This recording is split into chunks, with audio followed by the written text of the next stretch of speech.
It all started back in, I think, in 1982 or 83, back when I was a very young man. A very strange Ouija board was found underneath the home of my girlfriend who lived across the street from my grandmother's house, along the banks of the Arkansas River.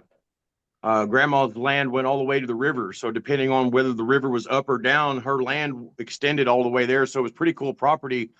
We'd ride our motorcycles and our bikes, and we kind of grew up in that whole area of West Tulsa along the Arkansas River area. This strange board was found. It was double sided, and it had one side was an old Ouija, a William Fold board. On the other side of that was a strange homemade board, and so it was very creepy looking. And that's where somebody had inscribed the word Zozo on the opposite side. And so, in seeing that, I didn't know what a Ouija board was at the time, and we were kind of explained to leave it alone. Of course, and as teenagers, we started messing with it, and that's when my involvement with it began. Weird things started happening, and happened before we got on the board, as well as after. And so Mhm. that's how I got involved with the paranormal, because of the unexplained things that were happening as a result of messing with this board.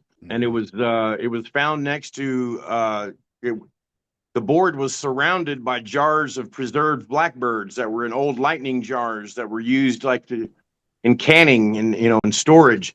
Right. And so I thought that was strange, and I'll never forget when I went underneath the house and located these jars and this board and pulling them out and viewing them. I was like, pretty wow, we got what have we found here?